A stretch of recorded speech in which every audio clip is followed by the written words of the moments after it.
علیکم بچوں، آج ہم لوگ پڑھیں گے چیپٹر نمبر 6، یعنی آپ کی بک کا یہ سبق نمبر 6 ہے۔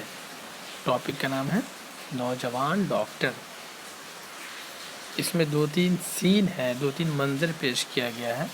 ایک ڈاکٹر کے اوپر یہ کہانی ہے، جو کہ اس کہانی کو لکھنے والے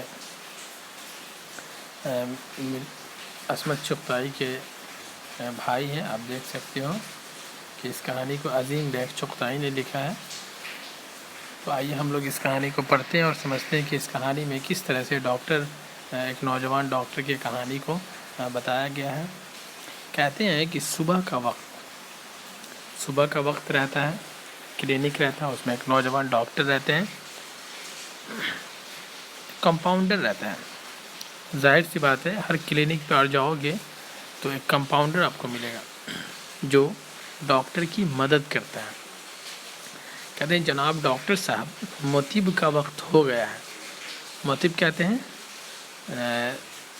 کلینک کو، دواخانے کو، یعنی موتیب کا وقت ہو گیا مطلب کلینک کھولنے کا وقت ہو گیا۔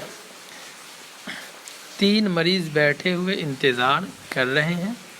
اب ڈاکٹر صاحب کہہ رہے ہیں کہ گانٹھ میں پیسے بھی لائے ہیں یا محض وقت خراب کرنے آئے۔ جب پیشنٹ آ کر کے کلینک پہ بیٹھتے ہیں تو کمپاؤنڈر صاحب جا کر ڈاکٹر کو کہتے ہیں کہ چلیے آپ پیشنٹ کو دیکھ لیجیے، بہت سارے پیشنٹ جمع ہو گئے۔ تو ایک ڈاکٹر رہتا ہے اس کہانی میں، وہ کیا کہتا ہے کہ پیسہ ویسا لائے ہیں یا پھر فری والے پیشنٹ ہیں، یوں ہی وقت کو خراب کرنے آ گئے۔ کمپاؤنڈر کہتا ہے صورت شکل سے دونوں مریض معلوم ہوتے ہیں، مگر تیسرا تندرست متوانا ہے، یعنی صحت مند ہے، اچھا ہے۔ پھر ڈاکٹر کہتا ہے اور وہ ٹیلی فون؟ کمپاؤنڈر کہتا ہے ابھی تک جو اس ٹیلی فون ہے آپ کی اس کلینک پہ وہ بگڑا پڑا ہے، خراب ہے۔ ٹیلی فون آفس کے مستری کا انتظار ہے، وہ ابھی تک نہیں آیا۔ پھر ڈاکٹر صاحب کہہ رہے ہیں مگر سنو تو، کیا ضرورت ہے ٹیلی فون کی؟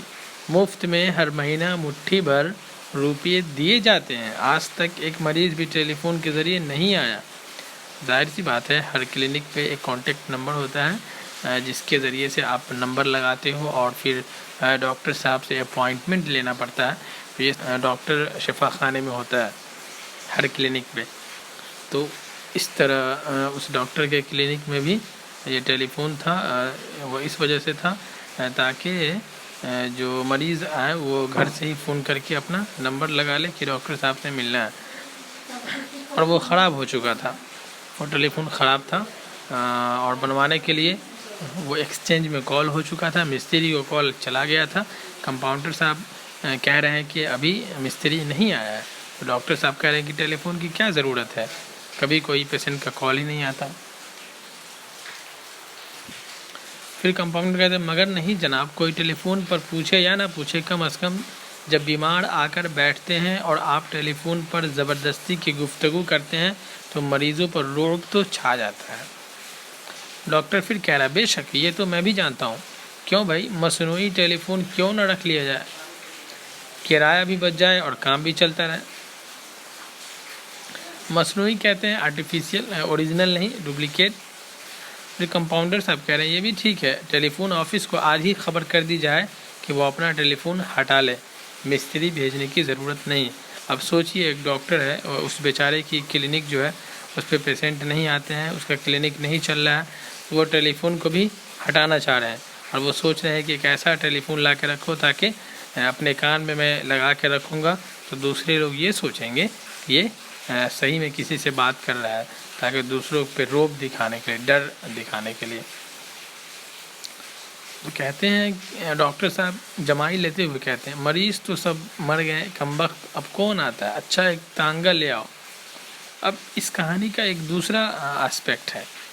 کہتے ہیں کہ موتیب میں یعنی کلینک میں 4-5 مریض بیٹھے ہیں، ڈاکٹر صاحب تانگا پڑھاتے ہیں، بائک چھوڑ دیے، 4 ویلر چھوڑ دیے، کیونکہ کلینک چل ہی نہیں رہا، پیسے کی آمدنی ہی نہیں ہے، رکی ہوئی ہے۔ اب وہ تانگے سے اپنے کلینک پہ آتے ہیں۔ بگڑا ہوا ٹیلی فون میز پر رکھا ہوا ہے، ٹیبل پہ رکھا ہوا ہے، جس سے بات چیت نہیں ہو سکتی، مگر گھنٹی ابھی بھی بجتی ہے۔ وہ جو ٹیلی فون تھا اس دواخانے میں یا کلینک پہ وہ بجتا ضرور تھا، مریض کھڑے ہو جاتے ہیں، ڈاکٹر صاحب گھبرائے ہوئے کرسی پر بیٹھ جاتے ہیں اور بیٹھتے ہی آواز دیتے ہیں کمپاؤنڈر صاحب، تو کمپاؤنڈر کہتا ہے جی سر میں آ گیا۔ ڈاکٹر صاحب کہتے ہیں دیکھیے جس قدر ممکن ہو اس مریض کی دوا اس کے گھر بھجوا دیجیے، اس کا آدمی آتا ہوگا، مجھے ہر 3 گھنٹے بعد مریض کو خود دیکھنے جانا ہوگا۔ سب ڈاکٹر جواب دے چکے ہیں، محنت سے کام کیجیے، 100 روپے آپ کے انعام کے طے کیے ہیں، بس دعا کیجیے۔ اب کمپاؤنڈر صاحب کہتے ہیں انشاءاللہ خدا نے آپ کے ہاتھ میں شفا ہی ایسی دی ہے۔ آخر احمد علی صاحب کو بھی تو سبھی ڈاکٹر نے جواب دے دیا تھا۔ ڈاکٹر مریض کی آنکھ بچا کر ہوشیاری سے میز پر ٹیلی فون کی گھنٹی بجاتا ہے تاکہ کسی کو خبر تک نہیں ہوتی۔ فوراً ٹیلی فون کا آلہ ہاتھ میں لیتا ہے اور ڈاکٹر صاحب کہتے ہیں ہیلو پلیز، آپ کہاں سے بول رہے ہیں؟ اچھا آپ ہیں، آداب عرض ہے۔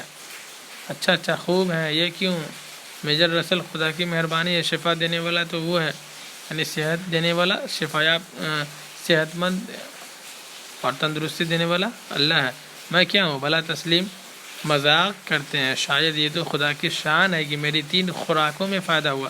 یہ ساری باتیں وہ جو نوجوان ڈاکٹر تھا یہ سب مریضوں کے سامنے جھوٹ بول رہا تھا تاکہ مریض کو لگے کہ یہ ایک اچھا ڈاکٹر ہے اور اس کا بہت زیادہ چرچا ہے۔ جی خطرہ میں تو راجہ صاحب ضرور تھے، اب کچھ اندیشہ نہیں ہے، ہو ہی جاتی ہے غلطی۔ میجر رسل، کیا بڑے بڑے ڈاکٹروں سے غلطی ممکن ہے؟ اوہ شکریہ، ایسی جلدی آخر کیا تھی؟ خیر شکریہ، میرا سلام راجہ صاحب سے کہہ دیجیے۔ کمپاؤنڈر صاحب کہتے ہیں صاحب کو بھیجتا ہوں، 10 بجے بھیجوں گا، بہت اچھا، آداب عرض ہے۔ ٹیلی فون رکھ کر مسکراتے ہوئے کمپاؤنڈر صاحب سے، اب ڈاکٹر کہتا ہے کمپاؤنڈر سے، اے کمپاؤنڈر صاحب لیجیے مبارک ہو، ذرا 10 بجے یاد کر کے چلے جائیے گا، راجہ صاحب سے اپنا اور میرا انعام لے آئیے گا۔ تو کمپاؤنڈر کہتے اجی میں تو پہلے ہی کہتا تھا کہ نام بڑے درشن تھے، کیا جانے میجر رسل، اور جانے بھی شفا ہاتھ میں نہیں تو کچھ نہیں۔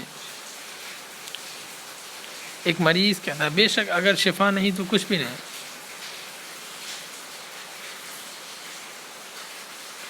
کمپاؤنڈر کہتا ہے اور تشخیص میں تو ڈاکٹر صاحب اپنا ثانی نہیں رکھتے، یعنی ڈاکٹر صاحب اپنے جو ان کی جو پہچان ہے اس کا کوئی جوڑا نہیں اس شہر میں۔ اب ڈاکٹر صاحب مریضوں کی طرف متوجہ ہوتے ہیں، پیشنٹ کی طرف، اور کہتے ہیں کہیے آپ کو کیا شکایت ہے، کیا ہو رہا ہے بتائیے۔ چپکے سے ٹیلی فون کی گھنٹی بجاتا ہے اور پھر آلہ اٹھا لیتا ہے، یعنی چپکے سے پھر سے ڈاکٹر ٹیلی فون کی گھنٹی بجا لیتا ہے، آلہ اٹھا لیتا ہے، کہتا ہے ہیلو، جی ہاں، جی آداب عرض، بے ہوش ہیں؟ مگر نہیں صاحب، میں تو اس وقت مریضوں کو چھوڑ کر کیسے آ سکتا ہوں، لا حول ولا قوت، ڈبل فیس، کیا بلا ہوتی ہے، معاف کیجیے، میں سب کا ادنا خادم ہوں۔ یہ ساری کی ساری جو گفتگو ڈاکٹر جو ہے مریضوں کو خوش کرنے کے لیے کر رہا تھا۔ سوچئے آج کے دنوں میں ایک ڈاکٹر بھی جھوٹ بول رہا ہے، جھوٹی کا کھیتی کر رہا ہے۔ ایک ڈاکٹر کی ذمہ داری ہوتی ہے کہ ایک پیشنٹ کے ساتھ صلہ رحمی سے پیش آئے اور اس کے جتنے بھی بیماریاں ہیں اس کو صحیح سے دیکھیں۔ آج کے اس زمانے میں آپ ایسے ڈاکٹر کو دیکھو گے جو چھوٹا موٹا کلینک کھول کر بیٹھے ہوئے ہیں، جن کو صحیح سے انجیکشن اور پانی چڑھانے بھی نہیں آتا، وہ جو ہے دوا بیچ رہے ہیں، جو بک کو پڑھ کر کے لوگوں کو دوا دیتے ہیں۔ تو شاید ایسے ڈاکٹروں سے زیادہ خطرہ ہے لوگوں کو۔ تو بچوں جب آپ لوگ ڈاکٹر بنو گے تو اچھے سے پڑھنا، اچھے سے بننا، کیونکہ اب دیکھ رہے ہو یہ ڈاکٹر کی طرح جس طرح سے یہ ایسا ڈاکٹر ہے جو دھوکے باز ہے، اس طرح کی تعلیم سے کوئی فائدہ نہیں۔ کسی چیز کو پڑھنے کا مطلب ہے کہ اس میں ماہر ہو جاؤ۔